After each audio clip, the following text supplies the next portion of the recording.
so many of the summer signings just haven't worked. Butland is the one who, right from the off, has, and Sima the other one. 12 goals, Sima. So, and I see a talk from a few pundits talking about maybe playing him through the middle. I mean, he's scored as many goals as Dessers and Danilo combined now with 12, and that's coming from a wider area. But and there's talk this week of a permanent move. I mean, is that just a no-brainer now? It's a no-brainer if they can do it. Yeah, my fear would be that Rangers get priced out because Brighton signed them for decent money and obviously had high hopes for him. Well, you know what Brighton's recruitment is like. They normally get guys like Sima in, they'll send them out on loan, which they did with him, and then they'll bring him back and hopefully hits the ground running for them. You've seen it with so many players at Brighton. Their record in the transfer market's outstanding. We all know that. So they'll probably still believe that Sima could give them something, but if they don't and they've accepted that he's probably one that hasn't worked for them and he has to move on, I just think they'll be looking for decent dough for him, and also with his form at Rangers, there'll be other clubs in for him.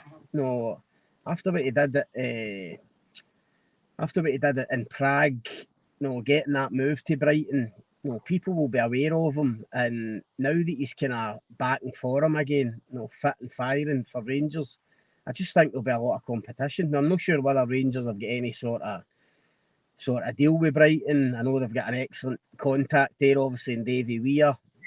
So it'll be interesting to see how it develops. Well, I think we know there's no option to buy. That certainly wasn't. Well, certainly nothing written into the deal, but that's not to say there's maybe some sort of, I don't know, maybe a verbal gentleman's agreement.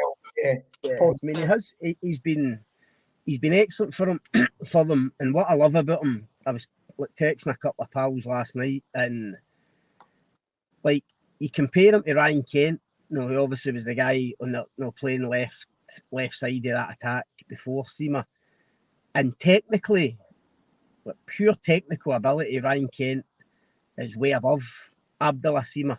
Do you know what I mean? In terms of skill and first touch, close control, dribbling ability. I mean, Kent's way ahead of him. But my God, in terms of his numbers and in terms of that hunger for goals coming in off the side, Sima's miles ahead of him. How many times did we speak about Ryan Kent's numbers in terms of goals and assists? How many times would balls come in for the right-hand side and drift over to the left, and Ryan Kent's held himself back outside the box because it's just not his natural game or his natural instinct to attack the back post, and he just didn't have that natural appetite for goals. I think Sima's got that in abundance, and it's invaluable. Last season when we were talking about Ryan Kent, we compared him to the likes of Abada and Jota at Celtic, who were getting on the score sheet regularly, particularly Abada at one stage. But finally, Rangers look as if they've actually got somebody in that wide area that can come up with big numbers. He's so quick and he can finish. I mean, he still missed a couple of chances last night, but he took his goal well. Followed up for Sunday, as you're seeing, 12 goals already. I mean, I don't know off the top of my head, but I think Ryan Kent would have been lucky to have 12 goals in 3 seasons at Rangers. So from that point of view, he's a totally different type of player, but he is what Rangers needed, and he's been an excellent signing. And it must be frustrating for punters because we're talking about the recruitment drive in the summer, and if you take Butland out of the equation, Sima's been the best signing, but he's the guy that they've not got permanently, and they're going to have a fight. They're going to have a fight in their hands to try and get him.